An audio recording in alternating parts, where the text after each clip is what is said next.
Hey everybody, how you doing? Welcome to the Art of Comics.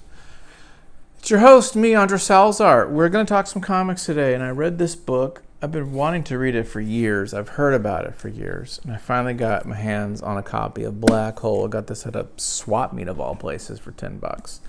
This one is the Pantheon Penguin Random House Edition collection. Originally, it was published, I think, in 2005 by Kitchen Sink Press, and then Fantagraphics published them. And originally, it was 12 issues, and then most recently, Pantheon got the rights and now has a big book, and it won a bunch of awards. I think Harvey and Neil Gaiman Award. I didn't know there was a Neil Gaiman Award. There's a Neil Gaiman Award. Even Neil Gaiman. Well, I'm going to give it the Salazar Award, the Art of Comics Award. It was actually going to be, in theory, in film development. It's been in film development for many times. David Fincher was attached to direct a film for this. That would be kind of nice. There's been a different... Roger Avery, who co-wrote Pulp Fiction, he was working on a script with Neil Gaiman. Interesting. Neil Gaiman gave an award and also was going to write a script. So, here's my thoughts, guys. The elevator pitch is, I love the art. I love the clean brushwork. This is brush. It's not computer. This is someone using a damn, Series 7 Sable brush and ink. And it is really well done. If you're looking at the line quality, this is up there with, Daniel Clowes, the Hernandez brothers, all that stuff. Really well done. And I like the black. I like the way it's almost inverted, a lot of the art with the white and the black. It's very cool. It's very cool visually. The story itself... Yeah, we're getting close. The story itself, I'm not so sure about. Sexual disease kind of theme or morality tale. Kids getting the bug. They call it the bug. Kind of like we used to. I think people call HIV the bug. And it is sexually transmitted, I think, as well as other contact. And so these kids, when you get the bug, you get some kind of mutation, body morphing things. Like a girl grows a tail, people's faces are weird, and their backs and their bodies. So there's some kind of a physical deformity associated with this sexually transmitted disease. These kids are also ostracized and separated from society. They go in the woods. They go out there and live in these little camps. And it's a love story about these two kids, Chris and Keith. It's also a horror story about what happens living on your own. And when you let these transient homeless kids come into your home, and, the shenanigans and the horror and the violence that happens. So you might say, that sounds cool. That sounds like a freaking awesome story. But it just didn't grab me as much as I wanted it to. At least the first half. It took a while for me to figure out what's going on. What's this? It's a little obtuse. I guess that's what art is, right? Art is not about making it face value. You got to kind of put a little thought into it. So there's some of that. I get that. The second half ramps up a bit, a little bit more action. I understand a little bit more what's going on. The big question really is, would I recommend it? And I would say, out of everything that's out there, all the freaking books, including my own, all the stuff that's out there, so many good freaking stories. Would I say, yeah, Black Hole, got to do it. This you got to give out to people. I would not give this out to people. like, hey, welcome to graphic novels. No, that would be more like blankets, which I'm going to die on that hill, the blankets hill. Horror fans might dig it. Serious comic book fans might dig it. But there's so much good stuff out there that I like love.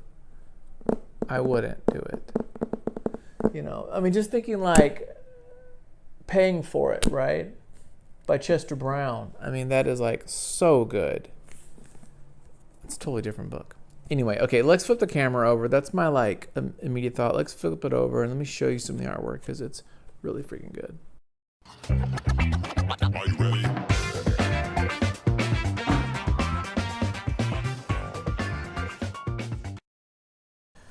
Okay, let's look at this bad boy. First off, I really love the end sheets.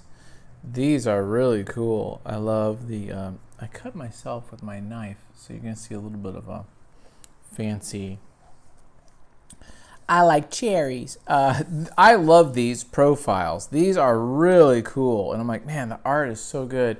Again, Charles Burns does remind me, he does have a little bit of that Daniel Clowes. It's that indie, we'll call it, 90s, 2000s, old school indie render brushing, work. And I don't even know if people still do it this way nowadays. Everything's digital. But yeah, when I first started looking at it, it's all like kind of this inverted art. And I don't really know the process. He could have did it actually the traditional way and then just flipped it digitally. Or he could have just inked it all in black. Or he could have used white and inked with white, like Pro White. I don't think he did that. It's a little harder to do, but he could have. Who knows? But it's just really nice. It's really well done. I mean, on a technical level, it's brilliant, right? So give it up to Susan Moore, who did the lettering. It's kind of nice. This is vaginal. Again, very heavily sexual story, both in terms of theme and characters and plot even. So as the vaginal canal, we've got the frog dissecting. Here we have Chris and Keith. This is our main kind of love interest type story. And then the story is going to go back and forth between these two characters. But there's some really nice stuff like this. This is really, really nice. This whole circle of life, violence, the black hole. It's this theme of being kind of,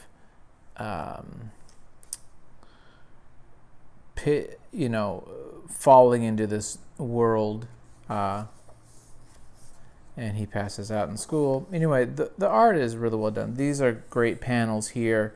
This is kind of hard to do, actually, to draw these panels like this. When you have multiple figures coming in, you always have kind of a over the head, behind the ear shot. Over the shoulder. Perspective of this is really kind of nice, too. Yeah, it's just visually, it was really cool. But the story of teenagers, choosing to become homeless and then having these issues in this kind of a strange, kind of a super, science fiction-y element. It just didn't grab me for some reason. I don't know why. Here's one of the kids who's, kind of this monstrosity guy, and he's got the bug, and he's been living out there in the woods for a while. This is what happens. They go live on the woods, but man, it's visually, it's really cool. There is some nudity, of course, as you would imagine, but there's just really cool stuff here. Some really cool imagery. He's got this wound on his foot, and he's going to have one on his neck that speaks, and this girl has a wound on her back, and from, again, it's this idea of, it's very dreamlike too. So there's a lot of, dream surrealism, a lot of that kind of stuff going on. So if you like that, surrealism mixed with reality. I forget what the term of that is. Then you kind of might be feeling this book. And yeah, so I think that's. Here's the girl with the Linda. What's her name? I can't remember her name is. So anyway, that's the book. Sorry it's not like raving towards it. Everyone's probably going to be like, oh, you are just not picking it up. And that's fine. Maybe I'm not picking this up. I'm not like catching what he's throwing at me. I get it. I understand the themes. It just didn't hit me. So there you go, guys. Thank you all for watching the channel. If you want to know about what I do, what I'm up to, check out the Patreon. I've got a bunch of stuff I'm working on, and I would love to share it with you. So check that out. And I'll see you guys next time. Thanks, guys. Take care. Bye.